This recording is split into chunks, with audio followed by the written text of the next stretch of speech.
Dominic, and in this video tutorial I want to talk to you about one very specific listening skill. It's the listening skill of understanding the context of what you're about to hear. This works in a couple of different ways. One way it works is that it helps you predict answers, but actually that's not what this tutorial is about. I'm talking about something slightly simpler. What I'm talking about context is just understand what you're about to listen to. This is based on a very simple idea. If you understand what you're about to listen to, you will simply listen better. And what I hope to show you is that you need to do two things. One, in your 30 seconds of reading time, you don't just predict answers, something I'm slightly skeptical about. You actually just sit and think, what are you going to listen to? Do that, you'll listen better. That's the first thing before listening. And the second thing is, right at the start of the listening, I hope to show you one or two tricks, one or two ideas to help your listening improve. Okay, let's start. Now, at the top of the page you see here, up here at the top, is a Specimen IELTS question. I wrote it myself. It's not exactly like IELTS, but it's very similar. Answer these questions using one or two words or a combination of letters and numbers. What was the number of a passenger's flight from Paris? Where did the passenger change flight? Context, surroundings. Have a look here. Passenger. Flight. That should tell you, even before you start listening, that you're going to be listening to something to do with, so let's think, I'm going to guess an airport. That's where you have a passenger, that's where you have flight. Now, that's the context thing, and this is a part 1.1, and you can guess there are going to be two people talking. And I think you can guess that one person who's talking is going to be the passenger. You've got a head start. So that's idea number one. Use the question in your 30-second thinking time just to understand what you're going to listen to. Now, the second idea I want to sell you today is this. Right at the beginning of the listening, every single time, the first few words, sentences will help you listen. This is how the listening texts are written. Let's have a look at section 1. Section 1, down here, we have the first part of the listening. I'm afraid I can't find my luggage on the carousel. All the other passengers have taken their suitcases. The machine's going around. I think it may have got lost. New person speaking. Right, let's see how we can help you out. It may be that the luggage has gone astray. First of all, what flight were you on? Okay.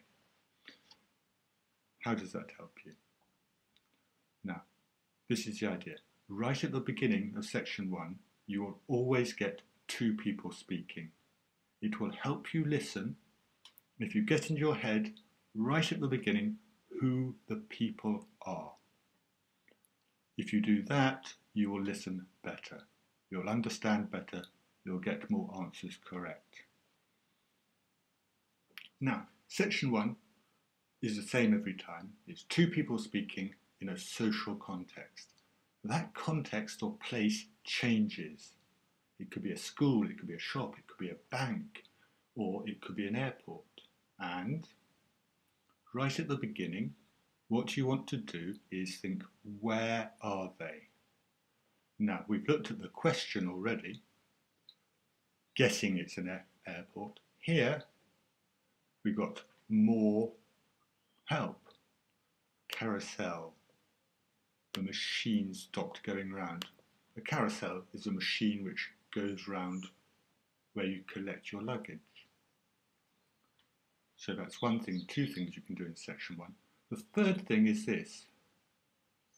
You always hear two people talking. That's one of the things which makes section 1 slightly harder. Right at the beginning, get your voices in their head. The voices will be the same, will be different each time. Either a man or a woman, a young person or an old person. They're very careful. They want you to see the difference. But all I'm saying, help yourself out. Know the difference of voices. That's section 1. Let's have a look now at section 2. Section 2, slightly different. This time round it's a monologue, one person talking. And you have to learn a slightly different skill here. Section 2, again, it's a social context. But the context, the surroundings, changes each time. So, what you want to do at the beginning of section 2 is, what is the topic? What is the context? Okay, reading. I hope you're all ready now. I'd be grateful if you would turn your mobiles off and pay attention to what I'm about to say. Before we get you all registered, I need to explain a little bit about the summer camp. Starting with the dining arrangements. Okay, what do we got here? Summer camp. Okay, it's a guide perhaps talking about a summer camp. All registered. It's the registration procedure. So if you listen 100% at this stage, you're going to listen better. Now the other thing with section 2 is one person talking, sometimes harder to concentrate on.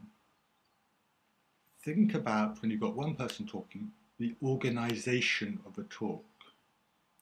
Look at this bit down here, starting with the dining arrangements. And actually really just that word, starting with. If you pay attention, if you listen to the context, that should tell you, almost certainly, what's going to happen is something like this. It's going to be a talk going 1, 2, 3, starting with next, finally. And if you listen for those words, you will listen better. Moving on, section 3, again, ever so slightly different. Section 3, two people talking, or sometimes 3 people. It's a discussion. Same comment here as section 1. Listen for the voices. Make sure you recognise the voices. This is important for multiple choice questions in particular because you have to make sure that if a question says, if Rebecca believes they should do it, you know it is Rebecca speaking and not Thomas. That's one way people make mistakes. And the other thing in section 3, is this. What is the relationship between the people? That will help you understand. Section 3 is always training or education. Sometimes you get 2 students. Sometimes you get a student and a counsellor, or a student and a tutor. And it will help you understand the whole listening if you understand the relationship of the people. Let's have a look at this example. Hi Anna, have you handed in your history assignment yet? I know it isn't due until the end of the week, but I know you're really organised about this sort of thing. No, Alistair, I haven't. It's been a really hectic week for me, and I'm behind my normal schedule. Okay, just reading that bit, you should hear different voices. Sorry, playing around. But you should also see this. You're listening to 2 students talking. Understand that, you'll understand better. Okay, finally, section 4. Section 4 is the toughest part. Section 4 is when you're listening to a lecture. It's the longest listening. That makes it difficult. Section 4 is also difficult because it's the most academic one. The lecture can be on almost anything. And what you want to do here, just like in section 2, is think right at the beginning, what is the topic of the lecture? If you understand that, you'll understand better. And then also in section 2, you want to be listening right at the beginning for how the talk is going to be organised. 1, 2, 3. Okay, that's enough for now. A little recap. One skill you want to practice for your IELTS listening, for better IELTS listening, is listening for the context of what the talk is about. 2 ways to do this. Use the question to see what the context is. I don't mean just predict answers, think about what you're going to listen to. And that's one. And the second thing, in the first few lines of each listening, concentrate 100% and think about some of the things I've been talking about. Different voices, the topic, the organisation, the relationship. Learn to do that, and I'm confident your listening skills will improve.